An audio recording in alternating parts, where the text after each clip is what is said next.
My name is Brady Rafuse. I'm CEO of euNetworks. I've been here, will be 3 years next March, all things being equal. And prior to euNetworks, I was, for the most significant part of my career, I was the president and CEO of Level 3 in Europe, and I was also the president of Content Markets. So that was the CDN, IP, colo business on a global basis, relationship with sports leagues, Microsoft, Yahoo, Facebook, YouTube, blah, blah. So, euNetworks, we're a bandwidth infrastructure company. We're based on our deep metro networks. Our company is founded based on the metro networks that were constructed by Metromedia Fiber Networks at the back end of last century. They went into liquidation, I guess in 2000, somewhere around there. And a couple of entrepreneurs picked up the majority of the networks that they had constructed and began to put together a business which has accelerated a little over the last few months. So, deep bandwidth infrastructure company, deep metro networks, and whilst those are based in Western Europe, the majority of the assets are based in Germany. We're quite a simple company. We're a horizontally integrated company. We don't sell clouds. We recognise that cloud computing, etc., is a very key part of the IT ecosystem. But what we do is pretty simple. As I say, very thin slice of communications. We sell dark fiber, dedicated fiber, wavelengths, Ethernet, and a pretty narrow band of IP services. We also sell co-location. We've got quite a big co-location footprint, but that's it. That's pretty much what we do. Our customers are split sort of 50-50 between wholesale and the growth area there is mobile carriers specifically, and specifically to support fiber to the tower initiatives. And then enterprise, where specifically our biggest area is financial services. We've been very strong in the ultra-low latency space. We actually have quite a significant range of customers now, including the customers that we picked up as part of the LambdaNet and TeraGate acquisitions. I think, you know, we've got pretty strong assets. We've got really deep metro networks. We have, you know, between 1 to 6 ducts in each metro, which this is one of those ducts. I'm not sure how well that's going to work for your video, but and you can see multiple ducts through which we pull fiber. And that fibre cable there is a 432 fibre pair cable, and we break that down into smaller and smaller pieces. You could argue that's a near infinite bandwidth. I was once asked in Singapore, where we're listed, what will your revenue be when you fill up all of your ducts with fibre and connect all that fibre? I was like, I don't know. Billion, 2 billion, 3 trillion, I don't know, but it's not something we're contemplating. So we have got real deep networks. That's important because I don't know any municipality in Western Europe that is currently saying, yeah, please come and help me dig up my streets. It's just not, it's not the social environment, certainly not the economic environment that you'd face. So we're in a pretty strong position because we've got these networks. Now, they were constructed some time ago, but duct technology hasn't moved forward at all in that period per se. I mean, you know, it's a duct, and the fibre itself. Well, you've seen some incremental performance upgrades in fibre, but it's not transformational. So the way that we see ourselves in the European stage is we've got deep metro networks, which is not something that's replicated. What I'd also say is, you know, what we do is replicated in the United States. Companies such as AboveNet, Sedera, the Zaya Group pursue very, very similar strategies to us. Very narrow segment of products to pretty distinct marketplaces, and so that for us is the heart of what we would say is a competitive edge.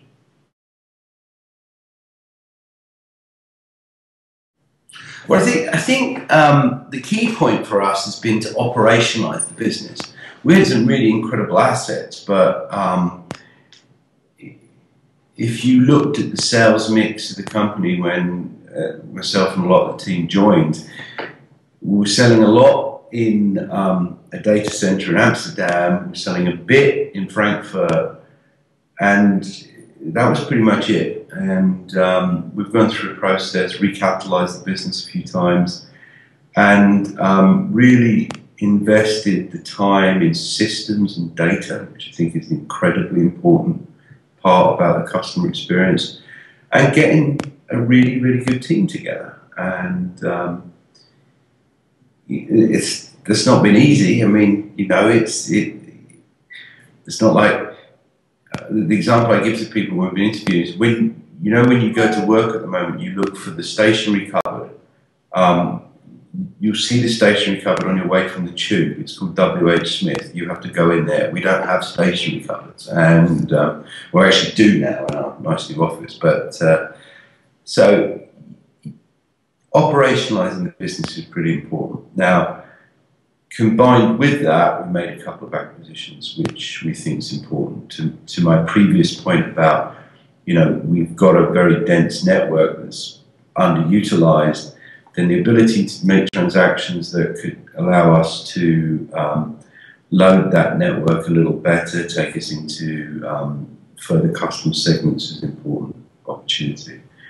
And we're very excited by both the LambdaNet and TeraGate acquisitions. I think that both bring a lot of additive skills to euNetworks and consolidates our footprint, particularly in Germany. And we're looking forward to them really beginning to contribute even more in 2012. I think Western Europe is the heart of our strategy. I don't see past Western Europe. It's not to say it wouldn't happen, but our focus has been pretty much there. That's where our networks are. And I say Germany, I think in Q3, we checked this was 55+% of our revenues. I think actually when you roll up the whole business, I think it will be near 70% of our revenue. So yes, absolutely a core, key central location. We've got three pretty key hubs there. I mean, we've got networks now in Berlin, Hamburg, Düsseldorf, Cologne, Frankfurt, Stuttgart, Munich, Hanover. Missed anybody? I think that's it. Key office locations in Munich, Frankfurt, and Hanover. So, we've got a lot at stake in Germany, and hopefully we can, increasingly make a mark on the German telecom market. I think the first point would be the data centers. At the end of the day, for what we do, we work hard to add enterprise buildings to our networks, but I would say that the overall generation of traffic is probably, 75–80% from data centers. They're the central offices of the 21st century. So we try and work as closely as possible with the data center operators. Past that, again, we do try and focus very hard on that very narrow segment. Our goal is to have gross margins of 75%. So when you start to partner past that point, it gets quite complicated. But we work with a number of different people at TeraGate. EMC, for example, was a key part of their strategy, and I think that would be a big part of what we do going forward. So I think more that what we concentrate our mind on is there are two overriding trends which are critically important to our business, which is the distribution of data, be that cloud computing or data centers or whatever you want. But the distribution of data from its users and distributed over a wide area network, and something which is probably the same but maybe not worth calling out well, which is mobile data and just the mobilization of data. And those two things are really important. How we like to work with people who serve those markets in a more end customer way. You know, we don't serve consumers, but you know, we've got a lot of customers who do serve consumers. So I think those would be more the key trends that we would point to. Yes. Yeah. Specifically, fibre to the tower, fibre to the, well, we call it fibre to the X because we don't have a lot of towers per se because we're not in fields, but we are downtown. We've got great density downtown. If you look at the growth of mobile data, then you know all of the operators are trying to think how do they serve that surge of data, and certainly we like to say fibre is a good way to do it. I would say that the macroeconomic climate isn't exactly at its peak. Now, you know, we'll outturn this year with revenue up, I don't know, if you drew it in a straight line from where we are now, I suppose it would be somewhere around the 75 million mark. I'm not allowed to make forward-looking statements, but I would have thought it'd be somewhere in that avenue. Now, at that level and the non-discretionary nature of what we sell, it's not something that keeps me awake at night a lot. But if I had a revenue of 750 million or 7.5 billion, then I'd probably never be able to go to sleep. I think so savage and deep is this economic situation we're in, and it's impossible for me today to see that this situation can stay as it is without significant correction, and you know, by that anything from, you know, two-tier currency to you know, the explosion of the Eurozone. Now, I'm not saying that that's what I think will happen, but what I'm saying is those trends I think are really, really important for us to stay close to. But with regard to the core business, I don't think there's a technological trend that you think, oh wow, that's really risky to us. I just think that we're in a pretty good space. As long as the internet keeps growing, then at the end of the day, high bandwidth is going to need to underpin that. I think the other thing which is also really beneficial, and one of the things I do talk quite a lot about, is when we started doing low latency business with financial services, people got really leery of it and said, oh yeah, that's a transitory business, there's going to be all sorts of regulation, etc. And I was probably pretty leery too, but once I got to understand it, my team spent some time with me talking about it. Latency is important, full stop. You know, you sit there now with your computer and your hard disk, the latency is all within your machine. If you're then using, I don't know, iCloud or wherever it happens to be, then there's a different latency equation. If you're sitting in your app, you're utilizing corporate applications, wherever it happens to be, latency remains a really, really important factor.